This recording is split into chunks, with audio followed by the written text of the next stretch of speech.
The witch killer couple was seen kissing in court today, live in front of all Americans. This is Jenn Carson, living a carefree life like any other child. But in 1979, everything changed when her parents' marriage fell apart and her father met a new woman, someone who would turn Jenn's life into a nightmare. You can fool your father, but I know you're the devil, and I'm going to get this demon out of you. Jenn's new stepmother and her father began heavily using psychedelic drugs. Over the years, they lost themselves in paranoia and delusion, convinced they had to hunt and kill witches. They thought she could be the right hand of God. Jenn hoped her father would come to his senses and save her from this nightmare, but she was wrong. The victims, at least 14 people. They claimed everyone they had killed were witches. The couple labeled the San Francisco witch killer, saying they had a list of targeted celebrities and political figures, including President Ronald Reagan. It was at that moment Jenn realized that she had lost her father forever. Evil doesn't create. Good is creative, and evil is like a parasite or a leech. Jenn was trapped in their dark, delusional world, struggling to survive, living in constant fear. This is a horrifying space for any child. The daughter of the witch killers now has no choice but to find a way to escape and fight back to ensure her father and stepmother will not kill anybody else ever again. June 12, 1982, a rescue team is sent to search for a group of hikers who disappeared in the woods near Alder Point, California. But before reaching their destination, they came face to face with two strange figures in the forest. They were looking for a missing hiker, and all of a sudden, these two crazy-looking individuals dressed in rags with ratty hair start running around in different directions, screaming. Then one of the individuals in the rescue crew noticed that the weirdos had dropped a backpack. The rescue team couldn't understand why the pair suddenly fled. However, it all became terrifyingly clear when they opened the backpack they'd left behind. There was a gun, fake IDs, and this manifesto called A Cry for War. It calls for nuclear war, targeted bombings, and political assassination. There was detailed plans to kill witches, and they had a list of the witches. At the bottom of the list, consisting mostly of celebrities and public figures, a name stood out from the rest: Ronald Wilson Reagan. Since the witch killers were already suspected of being serial killers, and their next target was the President of the United States, the Secret Service got involved. They discovered that one of their main suspects, Michael Bear, left behind his young daughter and ex-wife before the killings began. So in 1982, Men in Black literally showed up at our door. And I overheard some of it. I knew that Daddy was in trouble. Knowing that the information would soon be relayed to the public, Jenn's mother took it upon herself to deliver the devastating news to her young daughter. I was just 8 turning 9 at the time, and she said, I told you that your daddy was really sick. And she said, unfortunately, he got much worse, and he hurt people. I immediately asked, are the hurt people dead? And she said yes. Young Jenn struggled to process her mother's words. She had so many fond memories of her father from before the divorce. However, she couldn't ignore that everything took a turn for the worse after her dad married a strange woman named Suzanne Barnes. When I think about my relationship with my father, I very much see it as before Susan and after Susan. Who was Susan? Back in the 60s, Suzanne Barnes, the daughter of a newspaper executive, lived the life of a wealthy socialite until she grew tired of her idyllic situation and began a double life. Suzanne lived a privileged life. Her husband was rich. She would be what you would call, in a current term, a cougar. She said she made love with 150 of her son's classmates, just going through them one after another. At first, she kept her interest in underage boys a secret, but when she began taking psychedelic drugs with her many teenage lovers, Suzanne's history of mental illness resurfaced. The first time she took LSD, she woke up in the morning and the house was painted with triangles. Suzanne was having visual hallucinations. This is a very, very serious symptom of schizophrenia. The combination of mind-altering drugs and untreated mental illness proved to be a destructive mix, leading her husband to eventually discover her secret. He directly filed for divorce and gained custody of their 2 children. But Suzanne didn't care. She knew she wouldn't stay single for long. One night, my father goes to a party, It was at the home of a wealthy divorcee. And so my father met this woman that was, 10 years his senior. She said, from now on, you'll be known as Michael. She then stated that she was psychic. She could see the past and the future, and that she saw that they were lovers in a past life. My father had always been very interested in very radical religious beliefs, and those interests kind of became more and more extreme. It was like dropping through the rabbit hole. The two immediately married and spent the entirety of Suzanne's life savings on hallucinogenic drugs. They then moved to California and turned their radical religious beliefs into a half-baked cult. Their first disciple was a 23-year-old woman named Karen Barnes, an up-and-coming actress from Georgia who had recently moved to Hollywood in the hopes of making it on the big screen. She was kind of interested in that, kind of eclectic scene, and she was very much a bohemian girl. When Suzanne and Michael came along and offered her their type of cult, she was fascinated by it. From the outside, Michael and Suzanne's cult looked like any other hippie rambling of the era, but at its core reigned a dark idea. The couple was convinced that the world was actually ruled by witches. They believed that Suzanne, as the leader of the cult and their prophet, had the power to identify such witches, and that Michael, as her divine instrument, had to kill them. Suzanne would have these visions, and she thought she was a witch. She thought she was going crazy. And Michael said, no, dear, you're not having delusions. You're a prophet. He was under her spell. He was at her command to kill whenever she ordered him. As a young adult who just arrived in California, Karen Barnes was unlikely to know the extent of their delusions. Living with people who are mentally ill and taking hallucinogenics is probably not the safest decision a person can make. They're probably a little bit paranoid. They think the world is dangerous. And with their grandiose ideas, it was up to them to clean up the world. As it turns out, things escalated quickly for Karen. When Michael told Suzanne that he intended to take the 23-year-old as his second wife, she convinced him otherwise, with deadly consequences. The trouble started when Michael became very attracted to this young disciple of theirs. Suzanne saw this as a threat, and she became incredibly jealous. Suzanne said, we have to kill the witch. Michael, you have to kill Karen. Immediately, Michael grabbed a knife and a frying pan from the kitchen. At his prophet's command, he attacked Karen while she was sleeping, stabbing and bludgeoning her face until she stopped moving. No one should go through what she went through. She was a beautiful, delightful 23-year-old girl. Following Karen Barnes' murder, the witch killers ran away north to hide on an illegal farm near the small town of Alder Point. In 1982, Michael and Susan had been involved in an illegal marijuana farm in the northern part of California. Susan is cultivating the marijuana, and my father is working security. Months into their stay at the farm, a man named Clark Stevens joined the workforce. Clark was an outspoken and assertive surfer from Southern California who wasn't afraid to stand up to Suzanne and Michael. It starts out as a difference of opinion about how to properly manicure plants, but it quickly escalates. Susan feels Stevens is disrespecting her. In Suzanne and Michael's invented religion, disrespecting the prophet is enough to label you a witch, a title carrying a death sentence. Some sort of argument occurred, and she realized that Clark Stevens was a witch, and he had to be killed. So she ordered Michael to kill him. Michael feared witchcraft. He saw witchcraft everywhere. Without hesitation, Michael shot Clark Stevens in the head.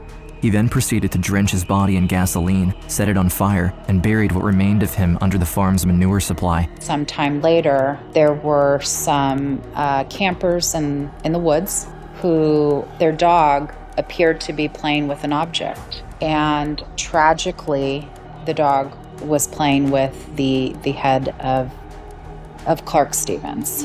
The witch killers kept working on the farm for a few days as if nothing had happened. Since they were operating under false names, they knew the police couldn't locate them, even after finding the body. When the police searched for suspects under the name Susan and Michael Bear, they came up empty because that was a false name. But all of this changed after the rescue team discovered the witch killers' manifesto. Although they had no proof, the police and the Secret Service were finally starting to put the puzzle together. The murders of Karen Barnes, Clark Stevens, and 11 other individuals did not only fit the MO of Suzanne and Michael, the manifesto itself mentioned some of the victims by name. Fearing for her daughter's life, Jen's mother took her into hiding and severed all contact with Michael and Suzanne. As Jenn packed up, she reminisced about the time she had to live with her father and Suzanne following her parents' divorce. The first time I recall going to Susan's house, it was absolutely terrifying. So we got to the house and it was night. They opened the door and there was a bunch of potted trees. In my mind, it looks similar to the forest from The Wizard of Oz. And so here I am, a young child, and I'm walking into this dark, like haunted forest with a woman who, to me, looked like a Disney villain. Alone in Suzanne's house, young Jenn is left to fend for herself while her supposed caretakers are lost in a drug-fueled fantasy world. She's making strange concoctions of food with barley and marijuana and LSD. And I remember attempting to find food because they were passed out naked. And I remember attempting to escape from the home, picking up a corded telephone. I dialed 0 and saying to the telephone operator, "I want mommy." With her father under the influence of Suzanne's hallucinogenic food, there wasn't anyone to protect the little girl from her sadistic stepmother. She was convinced Jenn was either a witch or a demon and abused her both physically and mentally in an attempt to, as she put it, exorcise her. She did horrifically abuse me. I have had lifelong flashes of her dunking me underwater, and there was an incident where she scratched open my back and there were 5 nail marks that looked like a werewolf had come at me. But more frightening to me than the injury was what she was saying. You know, you can fool your father, but I know you're the devil, and I'm going to get this demon out of you.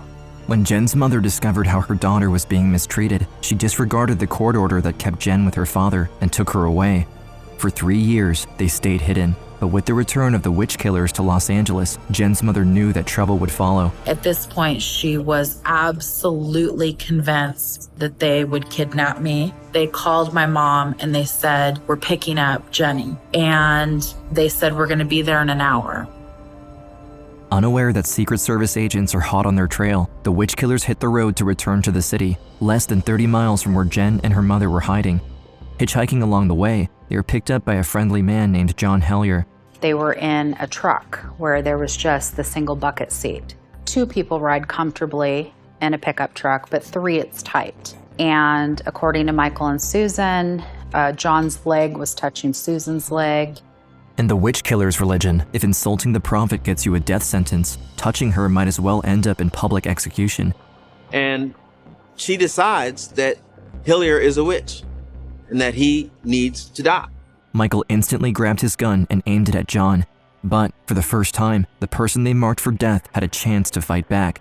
The truck came to a stop, and witnesses observed a scuffle between Michael Carson and John Helliard. Eventually, Michael Carson gained control of a pistol. Hillier grabs the gun, and now they're fighting over the pistol. Suzanne screaming, "Kill him, kill him, kill him." After struggling for the gun for over 10 minutes, John seemed to get the upper hand on Michael, but Suzanne produced a knife and started violently stabbing him. Bleeding and in pain, the 30-year-old let go of the gun long enough for Michael to push him back. He then shot John in the head twice, while Suzanne held him to his knees. Surrounded by dozens of terrified onlookers, gasping for air and covered in blood, the witch killers immediately escaped the scene. Michael and Susan get back into the truck and they drive off. The police eventually spot their truck. There's a high-speed chase.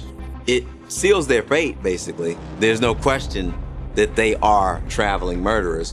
After crashing into a ditch and exchanging gunfire with the police, the couple attempted to run away on foot. Police tracked them up to a river where Suzanne and Michael were finally arrested. Detective Frank Falzone already suspected the crazed hippies of the murders of Karen Barnes and Clark Stevens, but at this time, he had no idea what their true identities were. My partner and I immediately went to Sonoma County to interview the Carsons. Susan says, "No way. You want a statement from us? We want the big city news to be here. We want to be filmed, and we want it in the newspaper." I said, "I can arrange that."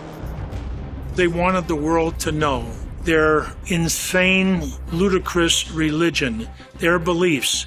They thought they could end up with a flock of disciples and that she could be the right hand of God. Before the trial even began, the witch killers requested that the police hold a massive press conference. In exchange for national television coverage, they agreed to divulge 2 more of their victims, Karen Barnes and Clark Stevens. When the press conference aired, Jenn learned more than she was prepared to handle at 9 years old. Speak the truth. Evil doesn't create. Good is creative, and evil is like a parasite or a leech that it can't create, but it can only copy. That's why powerful evil people are always attracted to Suzanne. I know that voice, but those things he's saying are just so bizarre and disturbing. With the trial being on everyone's lips, it was hard for young Jenn to ignore what was happening. She learned that, although the number of victims was estimated to be over 14, the court chose to only press charges on the 3 murders they both admitted to. During the hearings, the witch killers put mystics, fortune tellers, and spiritual healers on the bench, giving the procedure a strange aura of New Age quackery. The Carsons ramble and rant about all sorts of things, from 1984 and George Orwell to Ronald Reagan being the devil to why witches need to be killed. In their defense, they were stating that they only became violent in self-defense because they had been attacked psychically by these individuals. Suzanne got up and screamed, "What is my crime? To be beautiful, to be an artist?" It was a zoo. But the veil of mysticism was quickly lifted once the coroner entered the courtroom. From the pictures of Karen Barnes' face to the terrifying testimonies of the dozens of people who witnessed John Hellier's murder, the entire state of California was left speechless. The couple, labeled the San Francisco Witch Killers, Michael Bear Carson and his second wife, Susan, smiling as the camera rolled. Daughter Jenn calls him evil. They were later convicted of 3 murders and sentenced to 75 years to life in prison. 9-year-old Jenn felt betrayed and overwhelmed, suddenly realizing the danger she'd been in during the past few years. When I realized that the hands that changed my diapers killed these people, I thought, if Daddy could kill, anyone could kill. I became very frightened. I started sleeping with knives and scissors under my pillow. With the witch killers finally behind bars, Jenn's mother turned the page in relief. But her young daughter still had a major concern. If her father could do such terrible things, what might she be capable of? I went into a really, really severe depression. It completely changed who I was, how I thought about myself, that eventually I would hurt someone. Maybe I would kill someone. I remember thinking, I have monster DNA. And you still loved him. And I still loved him. Yeah. But Jenn's unconditional love slowly faded away, especially after her father started sending her disturbing letters from jail. That kind of freaked me out. I know that the hand that's writing these letters had bludgeoned and decapitated people. It was just so disturbing to me. Believing his evil had taken hold of her, leaving her broken and helpless, she felt forced to play along when others around her lied about her past. It was so vital for me to keep this a secret. I had a long-term boyfriend who took me home to meet his parents on Thanksgiving. And as we're walking up to their door, he says, "I hope you don't mind. I told them that your father died in a car accident." Even as an adult, depression and chronic nightmares continued to plague Jenn's personal and professional life. After almost falling asleep in the middle of a class she was teaching, she finally had enough and decided to take back control of her life. I can't do this anymore. I have to do something. I made the decision to go see him in person. Visualizing her encounter with Michael as a scene from a movie, Jenn thought she would be protected behind glass and talking to her father through a mounted receiver. Little did she know, none of this would happen as she had imagined. And so this sliding door opened, and I'm in this open room. There's no glass, there's no receivers, and my father is hugging me. I'm just shocked and I'm stunned, and I just am just frozen like a statue. For over 3 agonizing hours, Michael rambled about his obsession with witches. At this point, the witch killer had been incarcerated for almost 15 years, and Jenn suddenly realized that, for her father, it was almost as if not a day had passed. She eventually stopped him dead in his tracks and asked him about the murders. She's looking for the truth. She's looking for answers. She's looking for something that will enable her to close that chapter in her life. Some explanation, some remorse, something, some truth. He doesn't give this to her. On the contrary, Jenn finally realized that the answers had been within her all along. She might have known James Carson her whole life, but now, for the first time, she met Michael Bear, the witch killer. She could stand up to him if she chose to. He no longer had power over her. I think what she's recognized as she's got older and integrated those experiences is that the dad that she remembers as a child actually never really existed. You know, that's Michael Bear Carson, and he is a pathetic creature, and he's like a rat in a cage. He's going to die in that prison. Jenn was finally free of her father's influence, or so she thought. Due to prison system reforms, Michael and Suzanne's sentence of 75 years to life was overturned. Instead, from 2014 onward, the witch killers could be eligible for parole every 5 years. You absolutely can't have rehabilitation when there is absolutely no remorse. And so I chose to pursue fighting his parole. Jenn's newfound freedom was short-lived. With Michael and Suzanne up for parole, she now faced a new battle, keeping them behind bars. Tomorrow, Michael Carson will have a parole hearing. Michael Carson's daughter lives in Riverside. She will speak out against his release. In fact, she told me he's a predator who will kill again. Jenn was shocked to learn she had been the only person asked to testify at the hearing, determined to not only stop her father, but also to ensure that the victims were properly represented. She sought out the families of John Hellier, Clark Stevens, and Karen Barnes. Why do you want to meet the family members of the people your father killed? I found out that the parole board had not notified the Hillier family, nor had made any attempt to find them. And so that's when I sent them a message, because they have a right to know. Of course, I wanted to tell you I'm so sorry you lost your brother and you lost him so violently, and that you don't have him here with you. Thank you for that. Appreciate that. Jenn spent years hoping that she could undo all of the horrors her father brought into the world. She thought this was her chance, but each of the family members of her father's victims told her the same thing. It wasn't your fault. In the past, I was trying to atone for my father's crimes, and now I know I cannot bring back his victims. I can't pay this debt. It's not my debt. I remain the daughter of a serial killer, but I no longer believe I'm the bad seed. I no longer hide. I no longer keep it a secret. There is a almost contentment or peace that I found that I can find something good that comes from this horrific experience. I began a petition campaign and a media campaign against their parole. You know, Karen Barnes' family, Clark Stevens' family, John Hellier's family. These are incredibly good, kind people. Together, the Helliers, Stevens, and Barnes testified at the parole hearing, spearheaded by Jenn's own account of her father's horrific crimes. And, against all odds, they finally won. Jenn will never again exist in her father's shadow. She is free now, no longer burdened with the guilt of a violent past that was never hers to carry. Today, Jenn uses her own experience to shine a light on mental illness and trauma. She's now a doctor of social work specializing in helping children of violent criminals.